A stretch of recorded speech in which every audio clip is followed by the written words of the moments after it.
The Dave Hooker Show. A presentation of Off the Hook Sports. Objective insight, expertise, top guests. Available on YouTube, Apple, Spotify, and the Off the Hook Sports app. Download now for free. Also available on offthehooksports.com. I compute and obey. Now to Dave Hooker. Ready. Boy, let's go. Plenty to talk about. A huge list of official visitors that we will get to, as June is a huge recruiting month, and Caleb Giroux is all about it. I'm joined by Caleb Calhoun today on the program. Josh Heupel is amongst a interesting group. Very good to great coach, yes, but no national title. What does that say about him and the group of coaches that he is alongside? Also, Julian Phillips, 7th ball drafted in 5 years. That's pretty strong. So we'll get to that. And LSU vacating wins. They still do that? Yes, they do. And does that really affect anybody's record or Hall of Fame eligibility? And women in NIL, do they have to be hot? Does that sound sexist, Caleb Calhoun? Good morning. How are you, sir? Pretty good. I'm not saying they have to. I'm just saying it's an asset that helps. It doesn't hurt. It doesn't hurt. Yeah. Yeah, this is not us. This is a story that's out right now that we're going to talk about. No, it's a thing, and I've talked to some Lady Vol supporters about that, and it's a thing. You've got the LSU gymnast who is hot, and she's making $1 million a year, and then you've got other very good players that aren't considered traditionally hot that are just making, a regular Joe salary. And I remember, I don't know if you remember this. This was about 10 or 15 years ago. The pole vaulter from Stanford who I couldn't pole vault at all. She was like the worst at Stanford and in the conference, but she was drop dead model gorgeous. If she is sitting somewhere right now saying, golly, man, if NIL would have been around 10 years ago, because she went viral, and you can actually Google her if you would like to. You might get in trouble with your wife, but she would, as a pole vaulter, she would have made $1 million. So, yeah, you kind of got to be hot. And I don't know that that's fair, but we'll give you our take on that in just a little bit. So a big show lined up, and I'm interested to visit with you, particularly, Caleb, about Josh Heupel here in just a bit. And the question will be, is his career a failure if he doesn't win a national title? Because he's among great coaches who have not won one, but the group's pretty impressive. First, last night, NBA draft, I'm not going to dwell on that, but Victor Wembanyama was number one. For those that don't keep up with basketball, he is a generational talent. He's a once every 20, 25 years type of guy. So that ties me in to a guy named Nico. And we've asked this question before, but we've learned more through spring camp, and we've learned more through my sources that tell me Joe Milton is definitely the guy and no question about it. So we will ask the question about Nico Iamaleava. And the question is today's tough question as we get to that right now. And it's brought to you by our friends at Craft Treats. CraftTreats.com. Use the promo code OFFTHEHOOK for 20% off. Today's tough question. Take a side. Take a stand. The Dave Hooker Show. A presentation of offthehooksports.com. Okay, so I am on the Wembanyama train. I think that he is going to win multiple championships. I actually think he's a better prospect than LeBron. But let's don't get caught up on that. Let's talk this. Nico Iamaleava is the highest rated quarterback, arguably in Tennessee football history, to commit to the Vols, and probably the highest rated prospect overall. Now, they didn't really keep track of this with Peyton Manning, so certainly landing Manning, and I would argue Schuler, was as or more impactful to the program. But now that we're having this conversation, and from all the sources that have told me and everything we've heard publicly and across the board, there's no question Joe Milton is going to be the starter until he either stumbles or, God forbid, an injury or something like that. So I look at Victor Wembanyama, and he was drafted last night. Listen, if he doesn't win at least 3 championships, his career is going to be looked at as a failure. Now, he's going to play 16 to 18 years, so we're talking a little bit apples and oranges. But now that we've had spring practice in the rear view, what are fair expectations for Nico Iamaleava? Because they're pretty sky high, but most of the people I talk to think they're reasonable. So I will just ask you this. Give me in a nutshell, and I want this on the message board too. What are fair expectations for Nico Iamaleava? It's Iamaleava. Still, Iamaleava. Sorry. Let me get Nico to do it again. Iamaleava. Go ahead.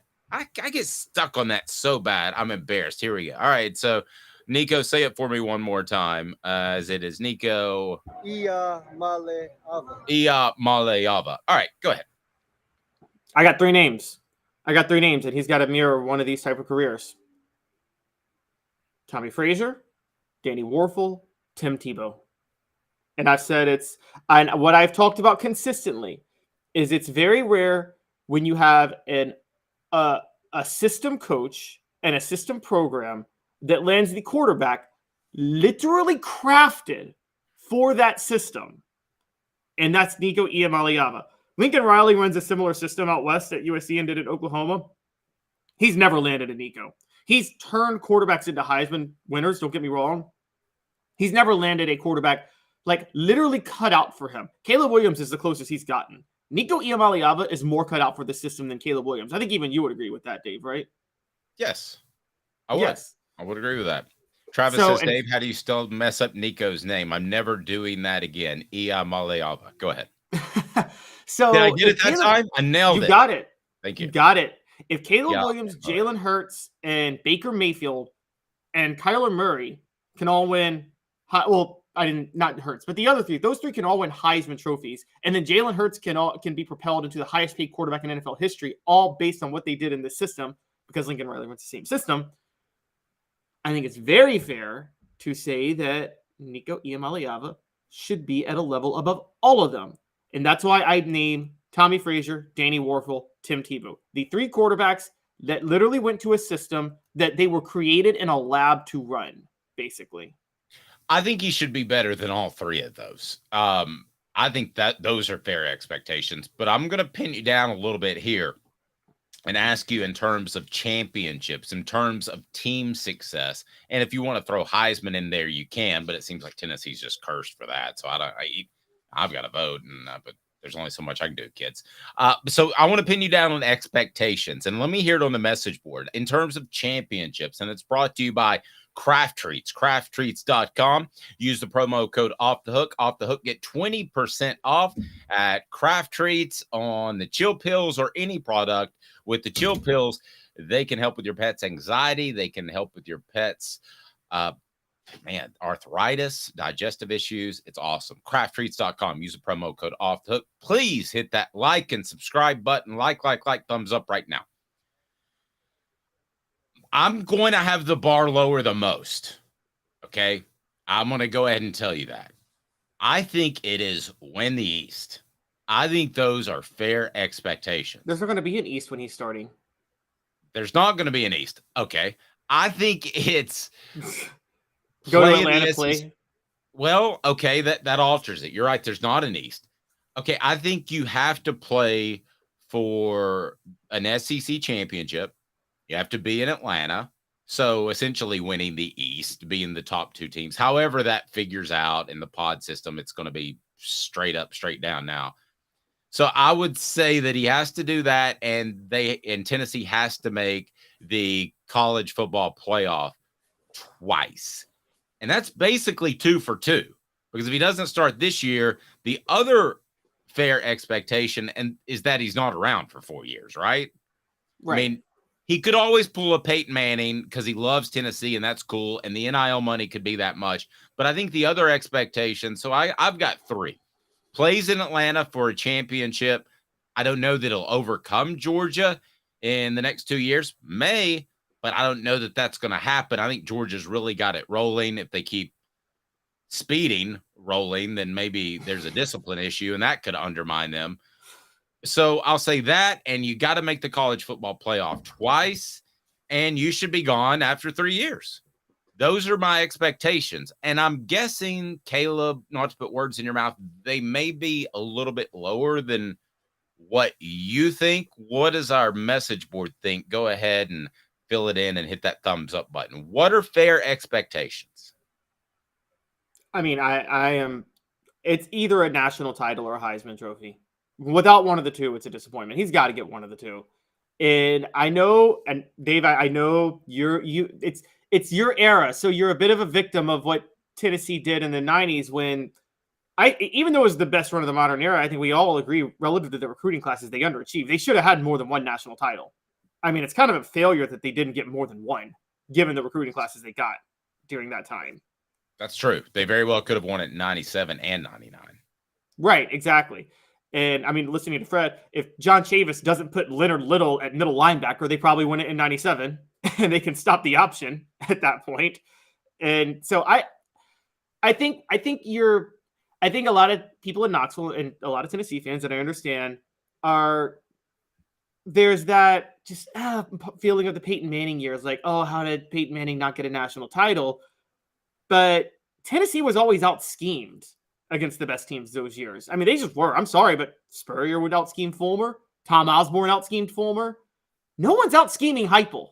Like, who's out-scheming Heupel? And he's got his quarterback. In this situation, Tennessee is the Florida of the 90s.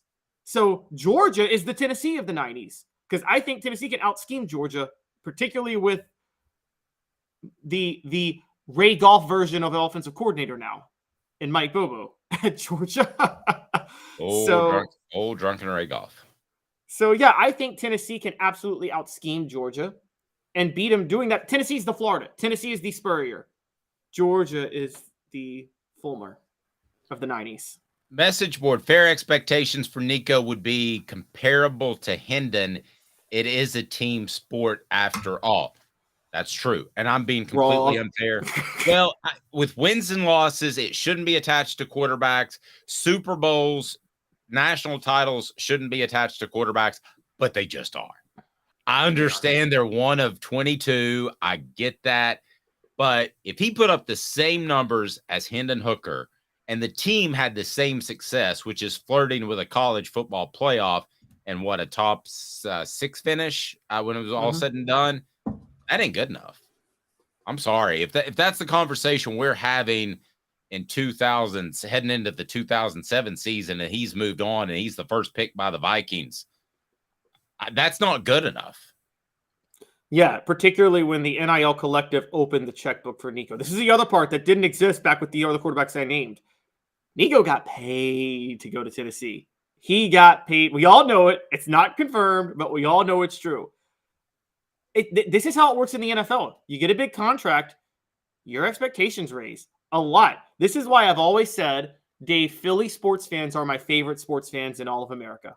Because I will never forget in 2013, I went to a Phillies baseball game, and Cole Hamels was on the mound, and he pitched a horrible game, and they booed him. And I'm sitting here thinking, Cole Hamels won y'all the World Series. Why are you booing him? My friend who was a big Phillies fan, he's like, yeah, but then we gave him a $100 million contract. We didn't give him that contract because he won us a World Series. We gave him the contract because we wanted him to win us another World Series. And you should be held accountable for what you're paid to do. And Nico, I know it's NIL, so it's not technically a contract. It's basically a contract. He got that money because people wanted him to go to Tennessee. Let's call it what it is. And he got the money so he could deliver for Tennessee. So guess what? He's got to deliver. I'm holding him to a standard. So yours is pretty simple. National title or Heisman Trophy. Mine is you got to play for an SEC championship, and you should make the college football playoff 2 years. And if you do that, I think you walk away, and Tennessee's a knock on the door every single year type of national title contender. So, Nico, Iamaleava Iamaleava. is able to do that. Did I do better Question. that time? Yes. Question, Dave. Okay. Iamaleava. Iamaleava. Go ahead. Okay, so what's the best duo of these? And when I mean duo, I mean both equally. Where would Nico and Heupel rank as a duo? And when I mean duo, I mean both equally contributed. There wasn't like one that like mattered way more than the other. So Nico and Josh, compare them to Cam Newton and Gus Malzahn, Tommy Frazier and Tom Osborne, Danny Warfel, Steve Spurrier, Tim Tebow, Urban Meyer. Where do Nico and Josh Heupel rank among them as a duo? Well, they got to win a title first. Well, which duos would you rather have based on what you know than Nico and Josh? Well, I'm an old school run the ball guy. I mean, among that group, I love the physicality of Nebraska. If you want to talk Tom Osborne and Tommy Frazier, I mean, I can't beat that. I mean, I enjoyed watching that. Most people don't. I don't give Werfel as much credit because I think there are probably about 50 quarterbacks across the nation that could have stepped into that role. I mean, he was a great fit, but he didn't have a strong arm. He just did exactly what Steve Spurrier told him. And what was your other trio? Tebow and Meyer, and then Cam Newton and Gus Malzahn. I would say of that group, I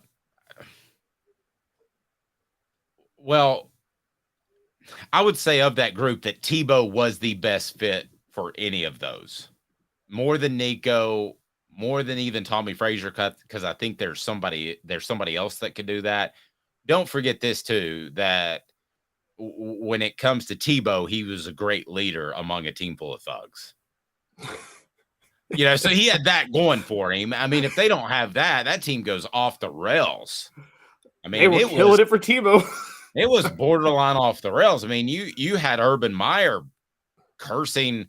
Who's this skinny, slender guy who's on ESPN all the time? He worked for the Orlando Sentinel at the time. He covers the NFL now. Hey, just cussed him in front of cameras right there because he knew that things were going off the rails. And then, something hurts in my chest. I think I need to hang it up.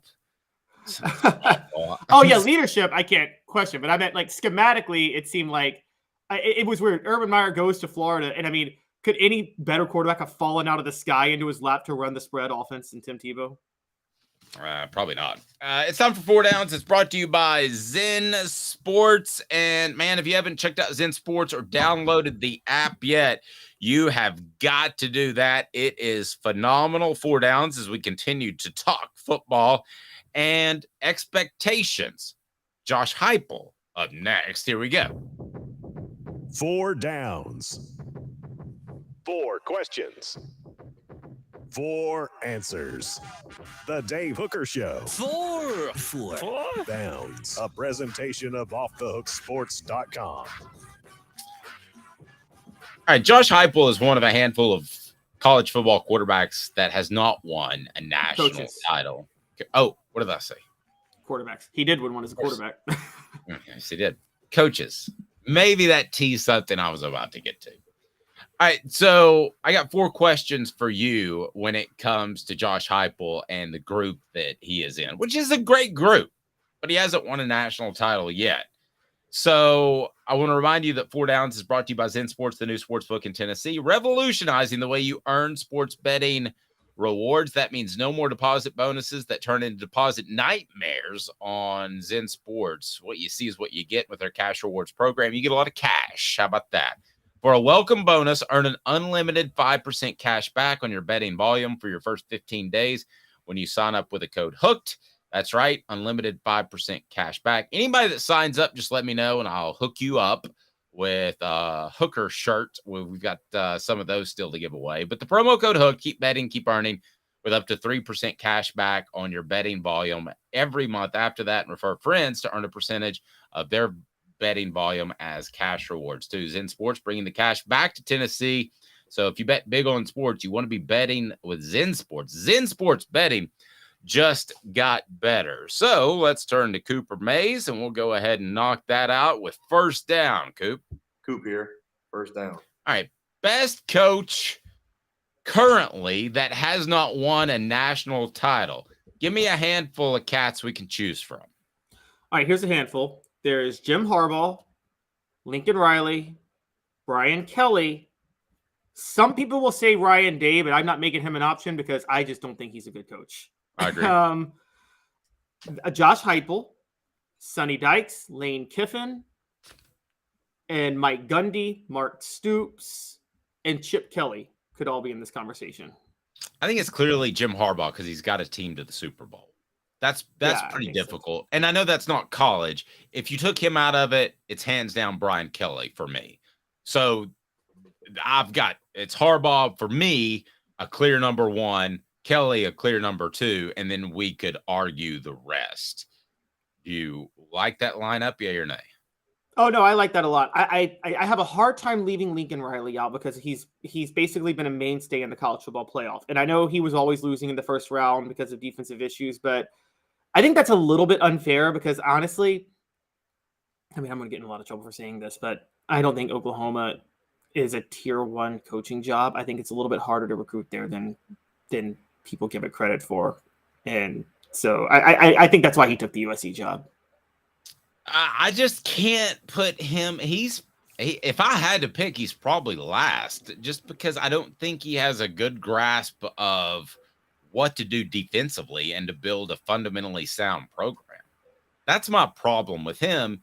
And it will be my problem with Josh Heupel if he doesn't develop that, which I think he's on his way to doing. I'm not suggesting he won't, but you can't just roll out there and be offensive guru and expect to win every single game. You're going to have to win games in other fashions. So but are you sure the defensive woes don't have something to do with him again at Oklahoma? Again, this was his first year at USC last year. And the year before at Oklahoma, are you sure that doesn't have to do with, isn't it a little bit harder to recruit talent at Oklahoma than we give it credit for?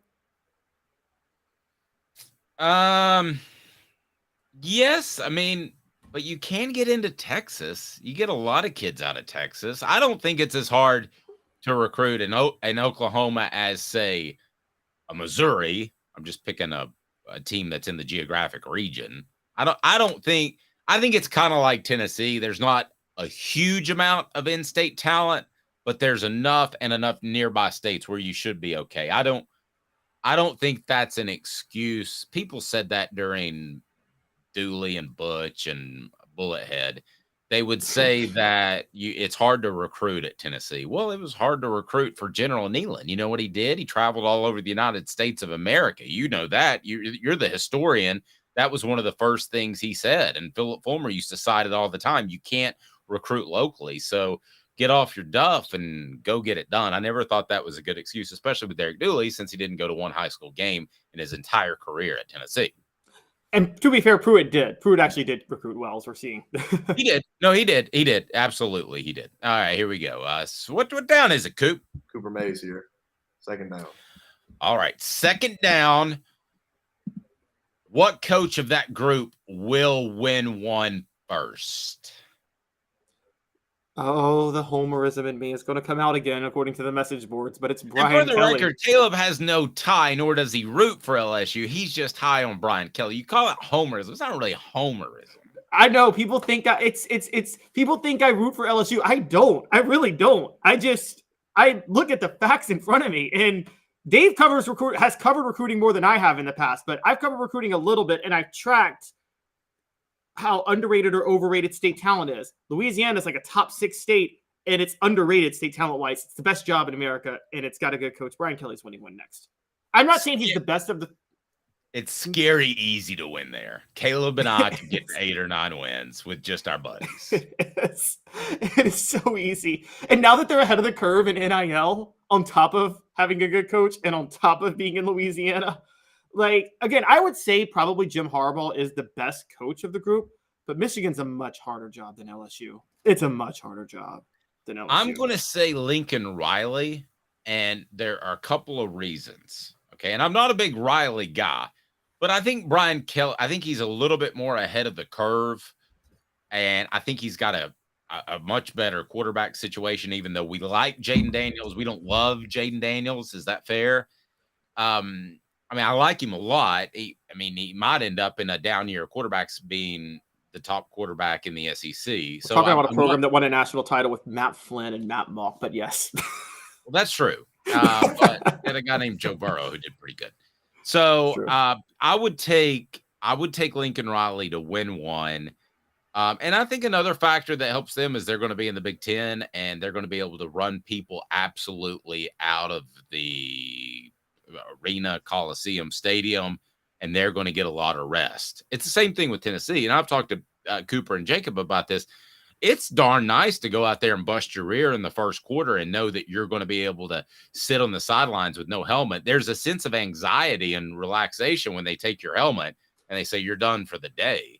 And Tennessee is able to do that with some SEC teams, some non-conference teams. I think USC, with the way they run their offense, will be able to do that a lot. Speaking of Cooper, what down is it, Coop? Tennessee center Cooper Mays here. Third down.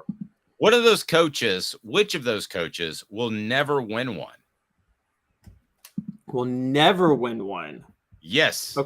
Okay, well, since we went a little lower. Repeat the group you mentioned. Okay, so I named Jim Harbaugh, Lincoln Riley, Brian Kelly, Josh Heupel. You can name Ryan Day and James Franklin if you want to. Neither one of us are going to name them. And Sonny Dykes, Lane Kiffin, and Mark Stoops, Mike Gundy, and Chip Kelly. Lane Kiffin's never going to win a national title. Neither is Sonny Dykes. No, sorry, neither one of them. Neither is and Mike really Gundy, what Sonny Dykes did last year at TCU with that team is almost as impressive as winning a national title. I mean, so he's got that on his resume forever. Travis giving me a hard time. USC is never going to beat a good Georgia, Alabama, or even Tennessee. We'll see. My theory on that is, Travis, as a retort, I think that USC will be able to pick up, I'm just throwing this name out there randomly, like the Manti Te'os of the world, who was from Southern California. I think he'll be able to pick up enough of those guys on defense, and the offense will be really good. SoCal, man, there are pockets where they do love football. Now you got to look, but there are places. That's why I went with Riley. But you could have said the same thing about Brian Kelly.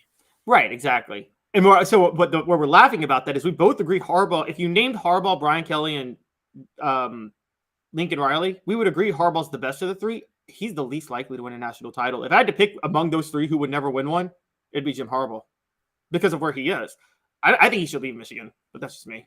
Well, he's also the most likely to get fired. He can't leave Michigan. He's reached out to every NFL team that's had even a sit-off vacancy, and nobody will take him. I think he's the most likely of that group to get fired, and I don't think it's close. He's tough to get along with.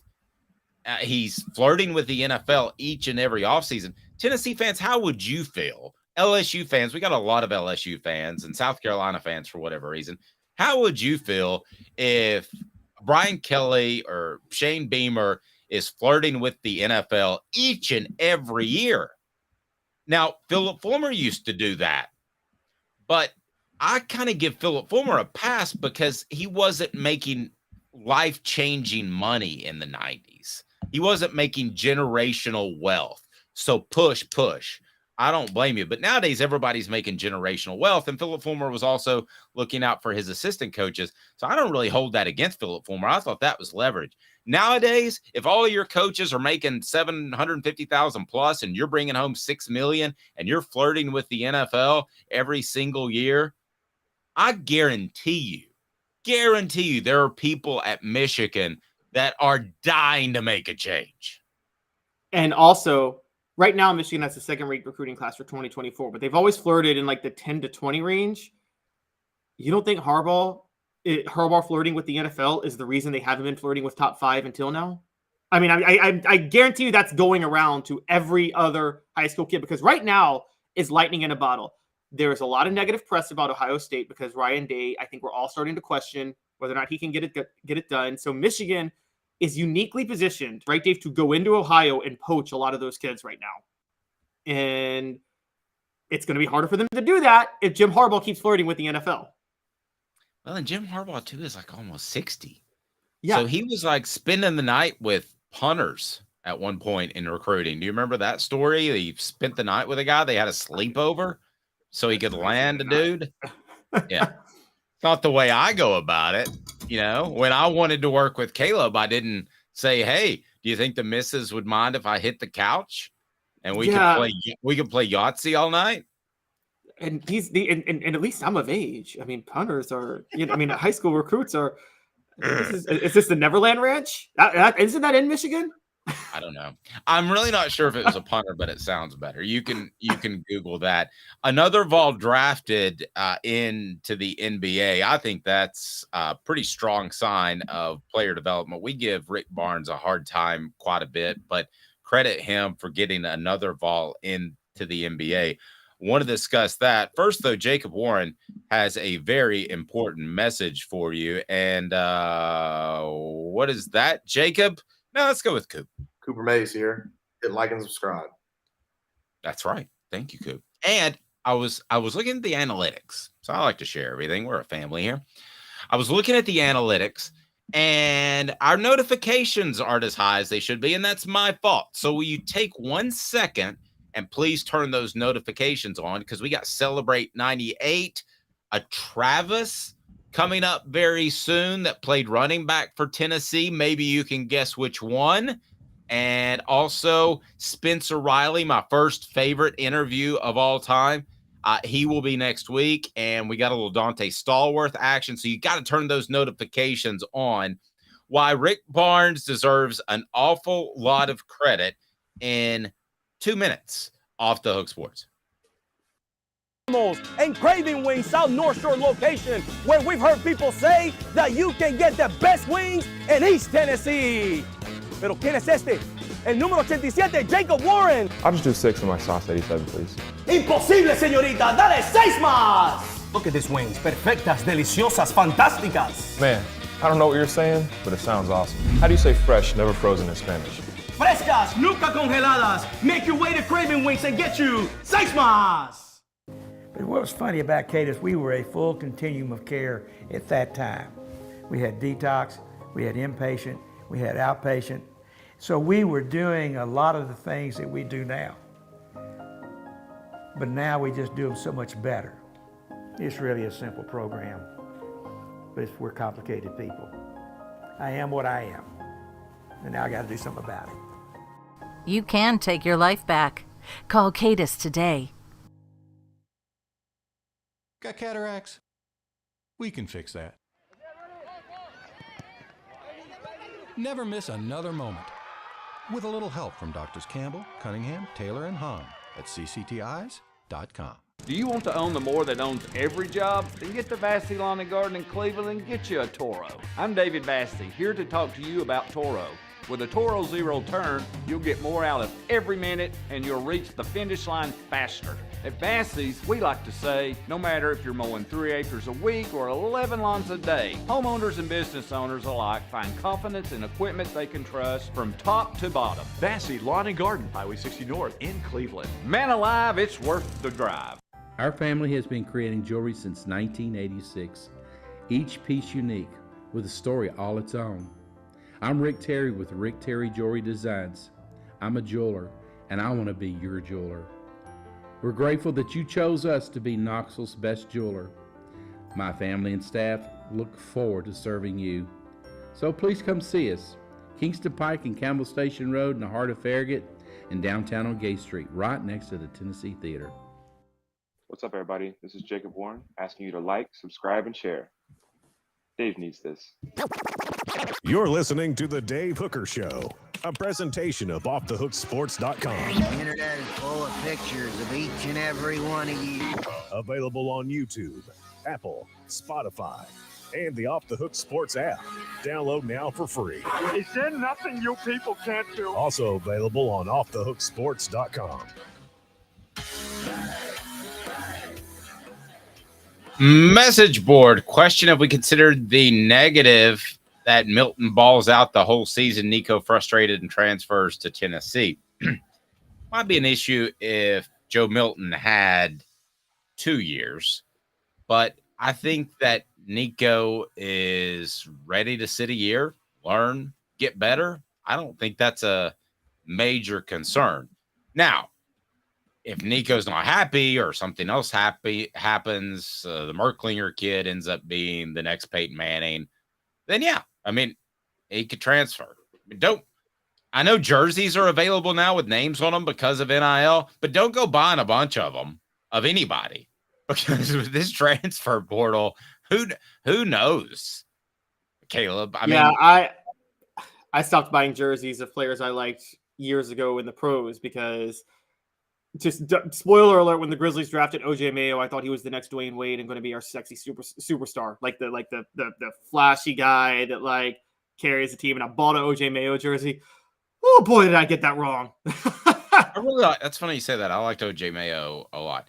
And there's another rule. I think you should always, if you're going to wear jerseys of somebody older than you. That's my rule. Yes.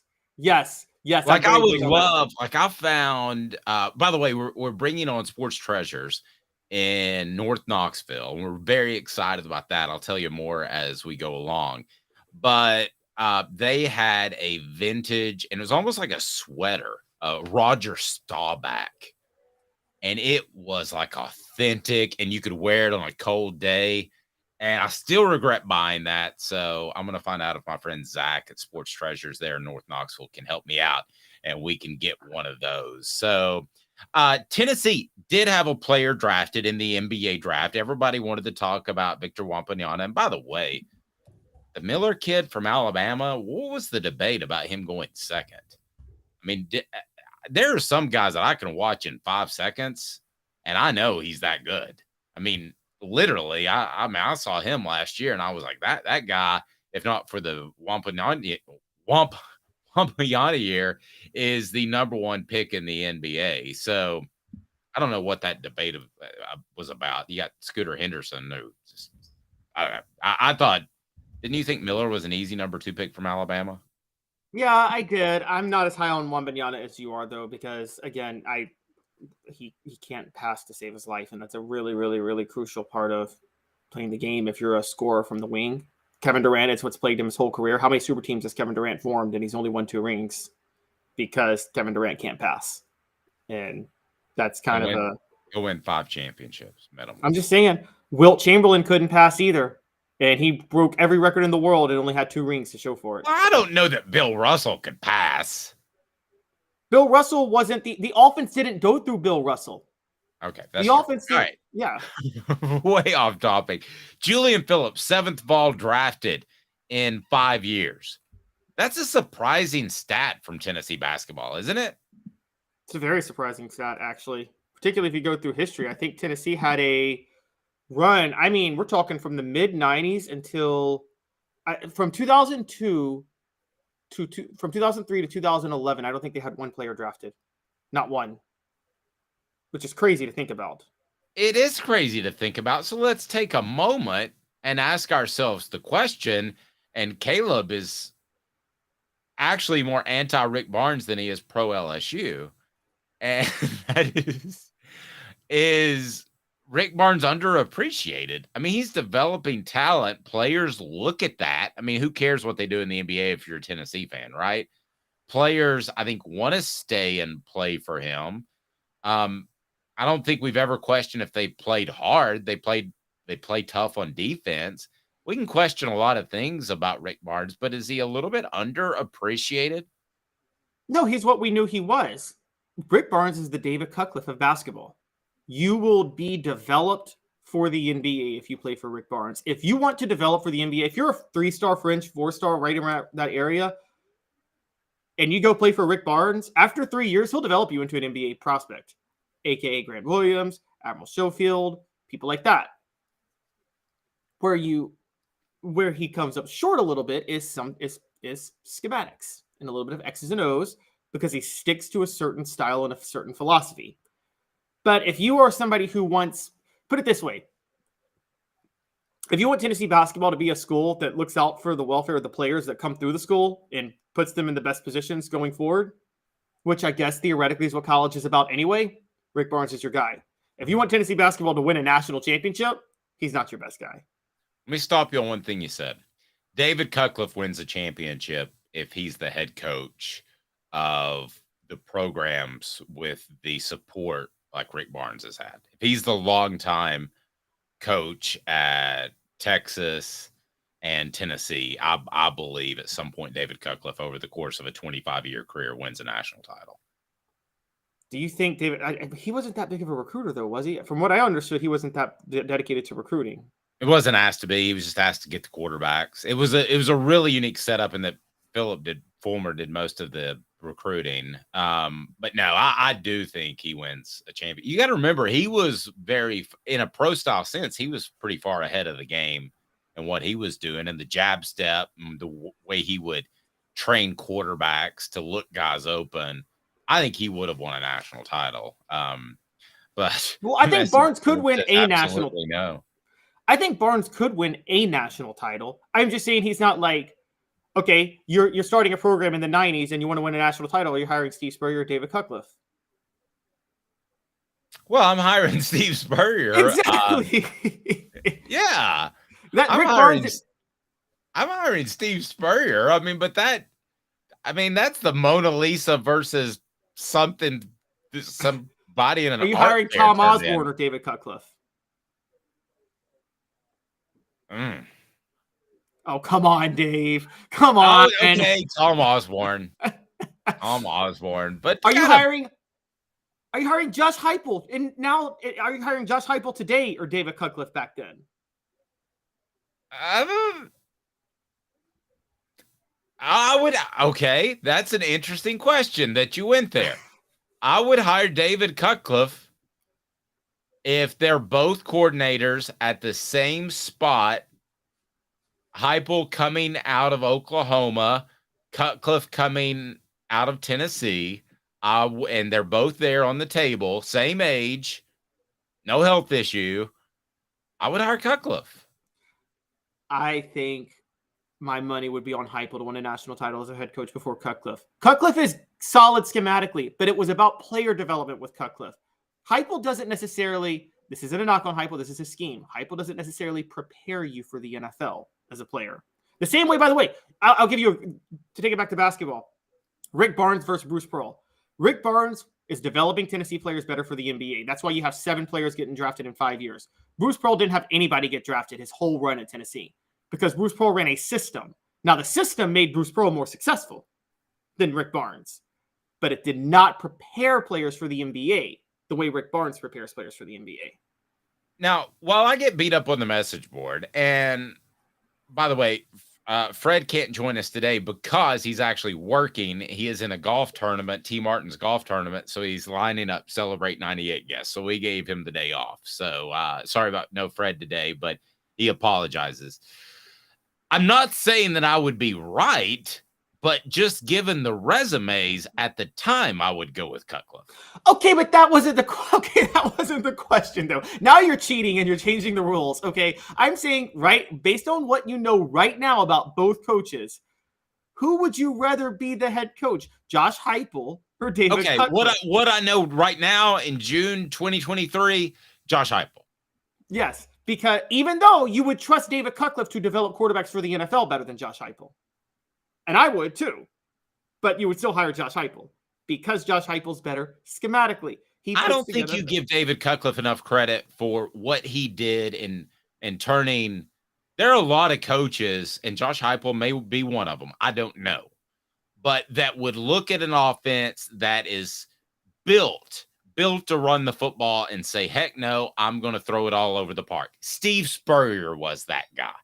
I think you're underestimating and undervaluing David Cutcliffe going from 97 to 98 and saying, I'm going to be a run the football team. That was against his innermost feelings about the game that he grew up playing. David Cutcliffe was an amazing adapter to talent. I agree. He was a good offensive coach, X's and O's wise. He was not the cream of the crop, though. That's what I'm saying. That's why he's where Rick Barnes is. I think Rick Barnes is good, X's and O's. I just don't think he's the cream of the crop. I mean, X's and O's, like, out scheming. I never put Cutcliffe on Spurrier's level. I never put him on Heupel's level.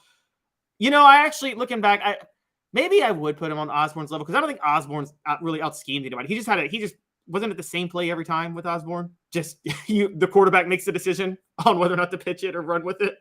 Well, little clarification. I'm talking cut after 98. Remember when he went to Ole Miss? So if I'm Ole Miss and I got Josh Heupel and I got David Cutcliffe sitting there as Heupel coming from Mizzou, this is before UCF. Okay, then nobody has head coaching experience because that's a big factor. Then I'm going Cutcliffe. You would too. Are you telling me? Based on that resume? No, based on that resume, yes, I'm going Cutcliffe. But I mean, I was still. There would be remember this.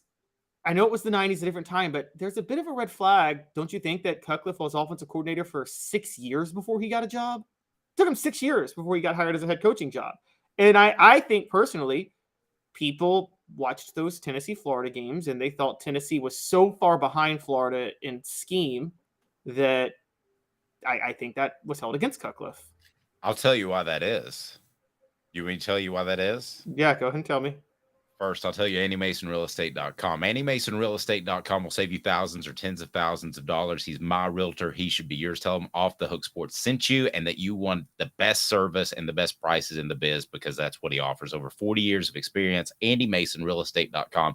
Fantastic realtor in East Tennessee. It's because Philip Fulmer was such a great offensive mind.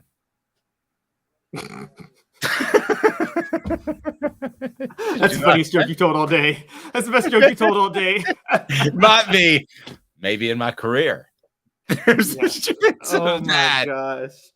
No, I think David Cutcliffe got passed over a lot because I do think Philip Fulmer is highly respected as an offensive line coach. And you got to think too, back then it wasn't about developing the Hendon Hookers or the Peyton Mannings or whatever. It was about putting a fantastic offensive line together. Back then, we thought that I mean, I said it in jest and I was joking, but if you had a guy that could put together an incredible offensive line and was a great recruiter, that was considered a great offensive coach. And Philip Fulmer did that.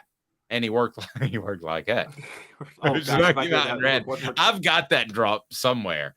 We worked like heck. And he worked like How many times did you hear that, Dave, in the press conference? He did the hand pat. Oh, yes, the clap. Oh, my gosh. Some people hated the clap. Well, I actually didn't. Yes. Yeah. People with my last name hate the clap, I would imagine. Oh, Lord. I didn't mind the clap. I felt like that was where Fulmer was at his best, where he knew how to keep his. You just said I didn't mind the clap, but that's okay. No, I said I didn't. Right, just a penicillin shot and you're okay. Oh my gosh. Okay. Good I did not mind Fulmer's Caleb. I did Completely off the rails. I did not mind Fulmer's clapping because I felt that he was doing a good job trying to keep his players composed with. I mean, Philip Fulmer was very much the team. Philip Fulmer very much lived by Nealon's second maxim. If at first the brakes go against you, don't let up. What is it? If at first the brakes don't go your way, put on more steam. Right. And I'm a big fan of being, as a parent, of being supportive when things aren't going well and maybe being a little bit harder when things are going well. So I got what he was doing there and it didn't bother me, but man, it just absolutely drove some people crazy. Rocky Top Tom, nice enough to say that as long as it doesn't progress, the clap is not the end of the world. So that's all he was doing. This is gonna go way off the rails. Al Capone would argue that. Okay, so going back to something we said earlier before we move on, D said Nico can't win a Heisman if his offensive lineman can't block. He can't hold on to the football for the running backs or catch the ball for the receiver. So we were talking about expectations earlier for Nico, and the simple fact is it is a team game. It's not fair. But ultimately, Bryce Young in the NFL is going to be judged if he wins wins Super Bowls as a quarterback. Tom Brady is judged as the best ever. When you brought up great points why Peyton Manning should be considered the best ever, because I do think he changed the game much more than Tom Brady. But at the end of the day, titles, team success shouldn't be a quarterback stat, but it just is. And I think that Nico, that's going to be tied to him. I mean, guys, if he doesn't win the SEC East, if Tennessee I think this is the worst case scenario. Tennessee stumbles into the college football playoff once and he doesn't make it. Let's say he plays 3 full years after this year and they only make the college football playoff once. I don't think anybody's looking back at the Nico era saying this is a great thing. mean, the expectations are different than the Joshua Dobbs of the world, right? Much different. Much different. And by the way, that's another quarterback that it's actually a pretty good fit for Mike DeBoer's system, but then, things kind of went off the rails. But talk about single-handedly keeping a coach afloat. There's Josh Dobbs with Butch Jones, and I'm going to say it. Josh Dobbs was Tennessee's modern-day Condrich Holloway, who kept Bill Battle's job afloat. Bill Battle would have been fired years before if Condrich Holloway wasn't there, delaying the fall off of the program. Yeah. I wonder if Butch Jones has ever called Joshua Dobbs and said, hey, do you care to come by Arkansas State and help me recruit? I'm not even joking. I guarantee you he has that type of gall. I guarantee you he's called. And he said, I developed you as a quarterback and did a great job. When in all reality, we all know that Joshua Dobbs was paddling his kayak upstream. I mean, that was, for him to be something today, in my mind, still Caleb is amazing given the coaching he had. Yeah, and it's funny you say that. I will never forget Joshua Dobbs, his last regular season game. He won the bowl game, but he lost his last regular season game at Vanderbilt, which cost Tennessee a shot at a New Year's Six bowl. And I will never forget the broadcaster. Dobbs completed his first 15 passes in that game. And Tennessee lost because the secondary couldn't stop anybody. And you finally started to see Dobbs get frustrated in the fourth quarter. And I will never forget the broadcaster, and I don't want to call him out, and I wouldn't anyway, but I don't know his name anyway. He kept saying, just these leadership things of Dobbs. You see this here, these leadership issues. And I thought that was the most ridiculous thing because I thought Joshua Dobbs was a great leader. And I think just at that point, I think it would wear anybody down. I don't care how great you are. Eventually, you get worn down by the ineptitude surrounding you if you keep trying to carry them. And on the message board, D says he could be Fran Tarkington great or Dan Marino or Dan Fouts. You're absolutely right. And I would hope that we would remember him like that. But a lot of people won't. A lot of people still, what's the first thing out of their mouth if they want to say something bad about Peyton Manning? Because he had two things. He had the Florida thing and they had the clutch thing, right? A lot of the clutch thing was stupid for anybody who did. It's only for people who didn't follow college football that didn't. I agree. Clutch. And you win 2 Super Bowls and that goes out the door. You got to be somewhat clutch to win 2 Super Bowls. But the Florida thing still comes out there. How many times did he beat Florida? And now he gets kind of misremembered as he beat them once. No, he didn't. And by the way, also lazy because no one ever brings up the fact that Tennessee's defense gave up 41 points and a half to Florida in 1995. You probably remember that game, right? That they lost 62-30, whatever. Peyton Manning spotted them a 30-14 lead. And the defense gave up 48 unanswered.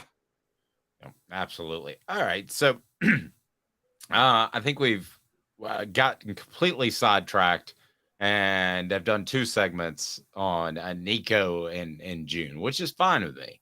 And then another one on David Cutcliffe, Rick Barnes, and the clap. And the clap. Okay, the thing that I want to ask you next, if it meant vacating wins, are you cool with Tennessee winning the title, even if they have to vacate it a couple of years? Because LSU is vacating wins. I didn't even know that was a thing anymore. It'll be the age in 2 minutes. Family has been creating jewelry since 1986, each piece unique with a story all its own. I'm Rick Terry with Rick Terry Jewelry Designs. I'm a jeweler, and I want to be your jeweler. We're grateful that you chose us to be Knoxville's best jeweler. My family and staff look forward to serving you. So please come see us.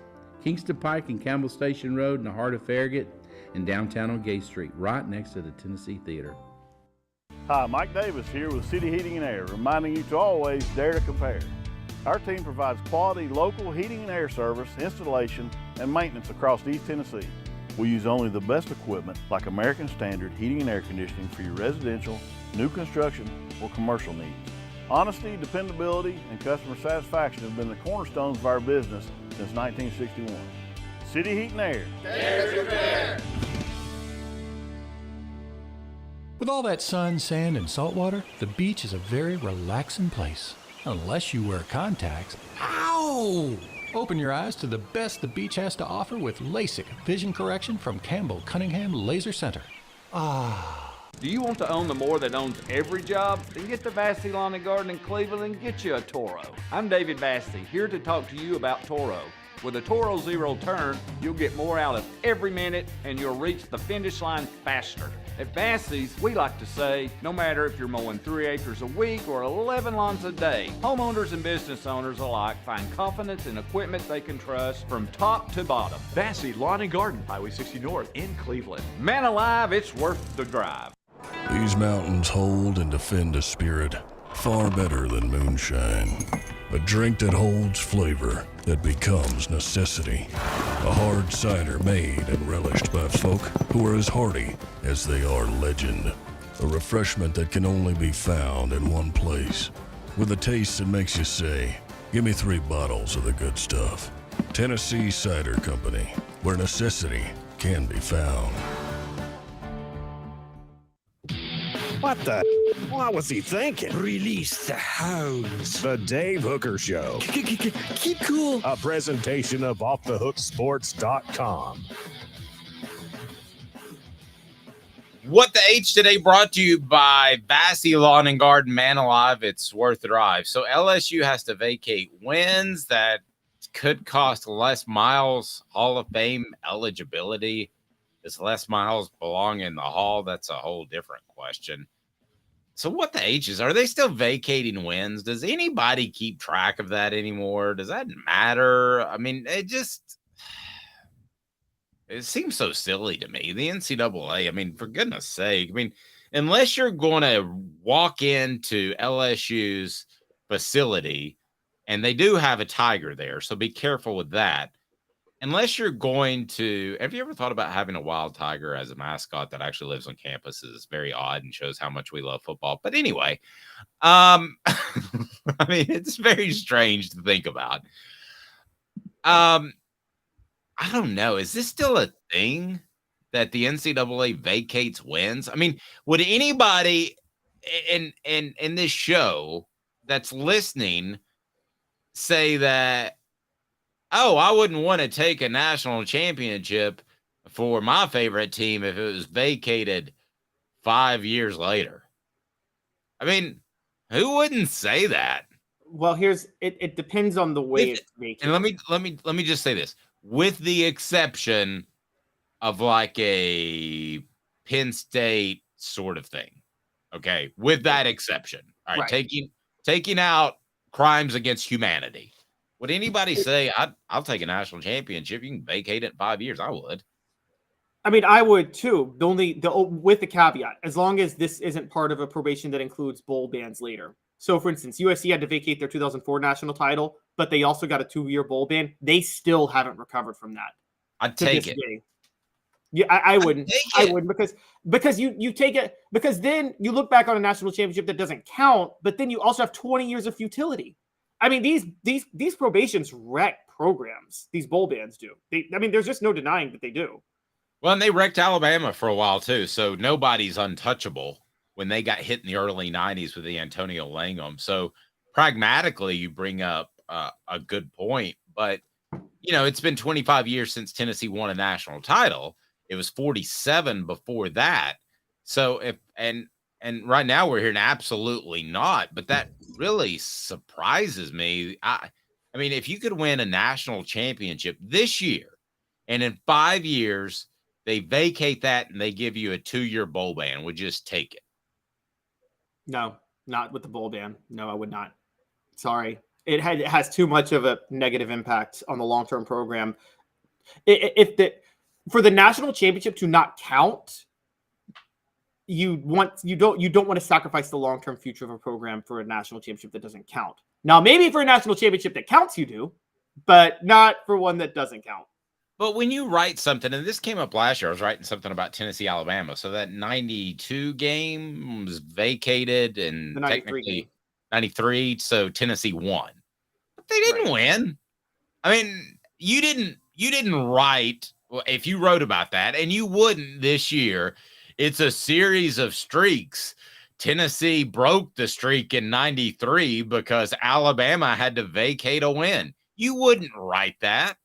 No, and it's funny when they count that because, like, those 1995 Tennessee football players weren't celebrating like they had just beaten Alabama 2 years before. They were celebrating the fact that they beat them for the first time in 9 years that night. And it was very clear. I mean, so You're absolutely right. Look, I know this from firsthand because the Memphis Tigers had to vacate their Final Four with Derrick Rose in 2008, the one where they blew the 9-point lead in the national title game. Yes, And Captain Free Throw. Yep, my best friend at the time was like, "Well, they may say it didn't happen, but I remember crying a lot and getting really drunk out of depression. So can I get that night back if it didn't happen?" Okay, so how about this on the message board? I'd rather Monty Kiffin's son, Elaine, come back and hire Jones, Lyle, as his offensive coordinator than to win a title and have it vacated. That's pretty strong.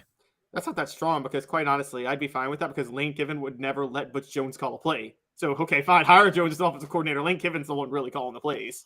Yeah, he'd just be the guy in charge of bad haircuts. So if anybody wants a bad haircut, just go to Butch, go to Lyle, and he'll hook you up. He's got this guy that'll do it for $5.85. Exactly. Do you think Lane Kiffin would let Butch Jones near the football at all? No. He didn't let his own brother-in-law near Jonathan Crompton the last half of the season. That's why Jonathan Crompton was so much better in the senior year.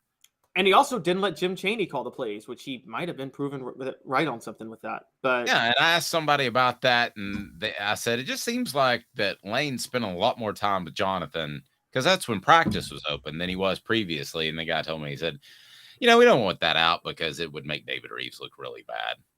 Oh, that's my job, is to uncover the truth. So If you read that way back then, I kind of wrote around it. But since it was an off-the-record comment, but it was from somebody that definitely knew, let's put it that way. So David Reeves was phenomenal at lining up hostesses. That should have been his job. He should have been the HC, hostess coordinator. Oh, my gosh.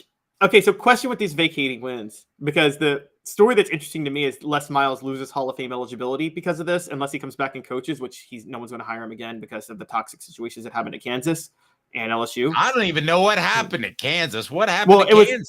He was fired from Kansas because of the toxic stuff at LSU, because there was some harassment things that happened at LSU that I don't think involved him, but I think how do you win a national championship and get fired at Kansas? Because he had to. There was a massive some sort of sexual misconduct scandal that happened at LSU. Miles wasn't a part of. I don't believe Miles was a part of it, but it sounds like he let it happen. Okay, so your question is, does it cost him getting in the Hall of Fame? Well, it does cost him, but my question is, should he have even been a Hall of Fame coach before this? Well, yeah, if you win a national title, you're a candidate. And I'm a big fan of taking more people, and I'm totally ripping this off Dan Patrick. I would do like different levels. Like I would do an elite Hall of Fame, and then you make it. They call it the Hall of Good, but I would have different levels. And because we're getting to the point where as we get older, there are going to be so many people that are coming into Hall, and they're great players that aren't making the Hall, and in a lot of sports. I was a big proponent of Everson Walls, a longtime defensive back for the Cowboys. He should have made the Hall of Fame years ago, and he had to wait till like his last chance, and I think it was last year.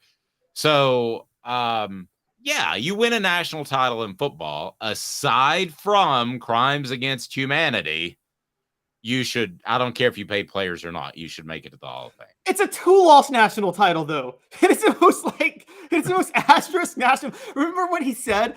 I still can't get over the fact that the voters bought this when he said, "We haven't lost a game in regulation all year."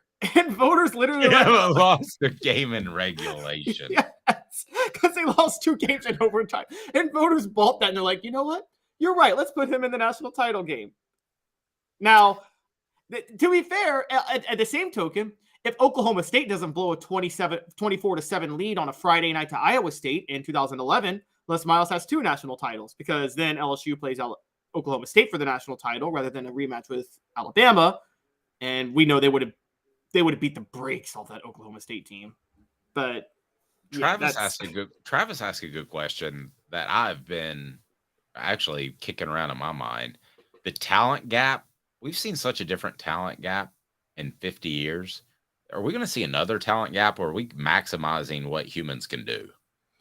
Because I'll tell you this, when I talk to Jacob and Cooper, both on and off the record, I don't mind sharing this because I don't think they would care. They so care about their bodies and they do not. And I believe this wholeheartedly, that to be elite, you have to care about your body, and you're not going out and partying like guys did in the 90s. I mean, we would see players out partying. You know, I don't think, I think we're about to maximize what a human can do. Now you'll have your freaks like Victor and Wembanyama. You'll have your freaks, but aren't we close to maximizing what people can do? Yeah. Does that mean it's harder to get in the Hall of Fame or easier? I think it's going to be the same. And here's why. And this isn't prisoner of the moment. Go back to 1950 and compare it to 1900, and football and baseball, the talent gap there wasn't much of a talent gap between 1950 and 1900. There is between 1950 and now. Here's what happened. This is very clear what happened. Once sports got integrated, the competition, when all the competition is in one pool, you start to maximize the talent more. When it's separated, there's not as much pressure to have maximized talent because things are separated. Do you know what I mean? Once it's all in one pool, it's the pressure becomes to maximize your talent as much as possible. I think that's what happened. I think integration's already happened, so you can't integrate again. So I think that's what did it. And Smoky Mountain Red brought up pitchers keep pitching at higher speeds, but a lot of parents are going in and going for elective Tommy John surgery at 14 years old, which those parents should be beaten. The thing about Les Miles, to me, he's a Hall of Famer. You win a national title, you're a Hall of Famer. But the funny thing about him is, have you ever been around somebody that thinks they're cool that they're really not? Absolutely. Yeah. I thought you were going to say that thinks they're smart, but they're really not. But okay. I don't know that he's thought hard enough about it to think if he's smart or not. But I'll tell an Uncle Dave story. They sent me to West Virginia one time to cover the LSU West Virginia game. And afterwards, he is just fired up about beating West Virginia. Fired up. And I think I told you this before. One of the trainers talked to his wife, basically saying, where would you like your bags put? And he is so on cloud 9 after beating West Virginia. He's like, hey, don't you be hitting on my wife. Scares everybody to death, including his wife. And he goes, I'm just kidding. Now, what do you got for me, Dave? And I'm like, it's like one of those jokes that he just wasn't funny. Everybody was uncomfortable and felt really weird. And it felt like that's the feeling around LSU's program all the time. Yeah, he was very awkward. Remember that time where he was like, that senior day, he's like, when you see the seniors, you give them a big kiss on the mouth. Travis pointing out PEDs. No, I don't think PEDs would help Les Miles get in the Hall of Fame. PEDs could make it different. But man, at some point, PEDs have to get as good as they can get. I'm of the belief that everybody's taking everything, not necessarily at the college level, but at the pros. I think that the money is on the side, not of enforcement, but of advancing technology. And that's why you saw all the Balco stuff, because it's the players that can pay for it. So it wouldn't surprise me if we had another steroid PED scandal in something and else. There's a different type. So HGH is the more common PED now rather than steroids. And steroids was much more dangerous, but HGH is still helps you recover from injuries faster, basically. And so it kind of keeps you in peak physical condition. Still not good for your body, don't get me wrong. But I think... Well, I'll let my doctor determine that very soon. Well, no, I mean, it's no. As you're older, as you hit a certain age, it is prescribed often for men. But like when you're taking it at 20 or 18 and taking it long term, yeah. So let's go ahead and do a full medical review of Dave Hooker. Anybody on the message board on testosterone, and would you recommend it? Because I'm doing pretty good, but I've thought about it. Basically, I've heard that it helps you sleep. That's what I've heard. Yeah, that's the first thing everybody at the gym tells me is that, man, you will sleep so much better. And I absolutely can't sleep at all. All right, I got an NIL question for you. And I want to say this as nicely as I can. Speaking of feeling testosterone. Yes. Try. Oh, cool. Oh, man, mixed reaction. We've got I am and I love it. And I was and I had a bad reaction. Oh, guys, We got to be stronger than 50-50. I mean, we don't even want to be 70-30 on me and injecting hormones into my body. All right, so I'm sorry, ladies. You got to be hot to get NIL money. And this is a big thing. And I know that the Lady Vols, I know that they've gotten frustrated by the lack of NIL money. You know, you're talking a few thousand here and there, as opposed to perhaps millions with a guy like Nico. And you've got the LSU gymnast who's making over $1 million. It's not fair, but that's just where we are. And I don't know what kicked off this conversation, but it's something that Caleb, you mentioned you wanted to talk about. There is not enough interest for the most part in women's sports to support NIL money going to that. And it's simple marketing, simple free market. This is not a handout. Yeah, we don't pay Jacob and Cooper Mays because we just like them. I mean, I would love to have that sort of money just thrown around because they bring value to the table. We tried the same thing with Lady Vols, and it just wasn't doable. The market wasn't there. Now, it sounds sexist for me to say this, but it's really not. Okay. Caleb has skills that make him good at what he does. He's a smart guy. I have a completely God-given gift of having a good voice, which benefits me on the radio. If I sounded like this, I might have the same information, but Caleb, it's not as marketable. So it's not a sexist thing at all to me. It's just what the market bears. And it has just been proven. I'm sorry that the NIL is not going to be a big revenue generator for the ladies out there. I mean, there are going to be exceptions to the rule, but if the Lady Vols have trouble getting a significant amount of cash in NIL and they're so well supported, then Caleb, UConn's going to have the same problem, and other schools are going to have the same problem, and South Carolina is going to have the same problem, and go on and on and on. And it's going to ultimately bear out what it is, and that is it's just not considered a wise way to spend your marketing dollars. Unfortunately, the facts are, if you're super duper good looking, a lot of the guys that make these decisions are guys, and that can go viral and you can produce a good return on investment. But Caleb, that's just the way it is. I mean, I hate to. Does that sound sexist by me? Well, I don't mean it. No, so I would just. Sorry, sexist isn't the right word. Does it sound superficial?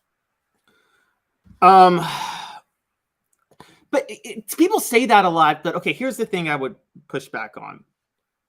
Is it a little superficial? Yes, but isn't sports already? Sports, people talk about, oh, it's not merit-based if it's about looks. Well, sports, your merit is your physical attributes. No matter how skilled you or I may be at a sport, we're never going to be a college basketball or college football player. We don't have the size, and we just don't have those. So we don't have the physical attributes. Isn't hotness technically a physical attribute on its own? I mean, why are we discounting hotness, and not discounting, I don't know, being able to jump 48 inches into the air? I mean, they're both just raw physical attributes, and there's nothing wrong if that's your skill. This is based on a Free Press article, by the way. I want to shout them out. You guys know the Cavender twins, Haley and Hannah Cavender. This is who this is based on. They are the highest marketable NIL female athletes. They were at Fresno State together in basketball, and they transferred to Miami this past year. They were not the best players in college basketball, in women's basketball. They're probably not top 15, top 20, but they're the most marketable. What did they do? They used their looks. They created a social media following on TikTok, Instagram, whatever, and they marketed themselves, and they got a lot of NIL money. I think that is going to be, unfortunately, how a lot of things go. An example is, and Dave, you probably remember this. Remember when Anna Kournikova was raking in more endorsements than Serena Williams which is ridiculous given how much better Serena Williams was than Anna Kournikova. And she was, and this is not college, this is the professional level. Anna Kournikova was very average. Yeah, very average. Just For a the pro, hottest. for a pro. Right. Right. Just the most attractive tennis player. And by the way, it's not just looks. Sometimes it's names. NASCAR. Earnhardt Jr. was one of the most marketable NASCAR drivers out there. Was he at any point a top 10 NASCAR driver? That's fine. I was going to say he wasn't top 10. And you're right. He never was. Yeah.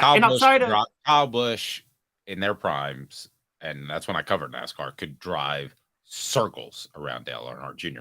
Dale Earnhardt Jr., whether they were cheating or not, he always won restrictor plates. So either DI was really good at it, or that restrictor plate only had to be about a 1/16 of an inch bigger to allow more gas into the carburetor. And why is it that he always seemed to do well at the restrictor plates track where his father passed away, and he won the Coca-Cola 600 the year after his father passed away? I could go a whole segment on that thing, because you can hold the restrictor plates up to, I've done it. You can hold the restrictor plates up to each other, and you can't see a 1/16 of an inch bigger opening with your naked eye unless you lay them right on top of each other. No, okay. I'm glad you educated me on that. That's an easy way. That's the easiest way to cheat. You can deflate footballs all you want. The easiest way to cheat is in all of sports is a restrictor plate adjustment in NASCAR. So Dave with the junior conspiracy theories, but I'm with you. And not only conspiracy, that's just fact. And it's not just his name, by the way. Okay, I know from talking to a lot of women that Dale Earnhardt Jr. was an attractive man to a lot of people, and so also helped his. So again, it's not merit based on that. The fact is, when you talk about marketability and advertising, which is what this is, it's never merit based. I talked with you about this before the show came on. Reggie Bush was getting all these endorsements right after he was drafted in 2006 because, look, he's a good-looking dude, okay? And you don't have to be into men to know he's a good-looking dude. Guess what? He was not worthy of all the endorsements he got. He was a solid scat back in the NFL, all-purpose back. And so I think that oh my God, I just saw that laptop. He just had the funniest line on the message board. 1/16 of an inch. Thank you. All right. So it is mixed with NIL. Listen. And by the way, Ronnie James. Go ahead. I was just going to tell you, I've actually thought about putting together something that does benefit the Lady Vols. Maybe that's not a financial win for Off the Hook Sports, but I have thought about that. And I've had conversations with Maria Cornelius, who I think does a great job. But she's incredible. I said she's incredible. I used to rely on her a lot for women's basketball coverage. She's so good. She's so embedded. But it is, that's just a fact. And now I will say this. Candace Parker, for instance, doesn't get a shot if she's not stunningly gorgeous, but neither does Jay Billis, who's, I don't know that he's stunningly gorgeous, but he's a good-looking guy back in the day. And as it turns out, Candace Parker's phenomenal. Phenomenal. She's one of the best. Other than Barkley, I think she's as good as there is. I think she's better than Shaq. The question is, how did Shaq ever get that job? Because he's horrible. He mumbles a lot. Now, how about this?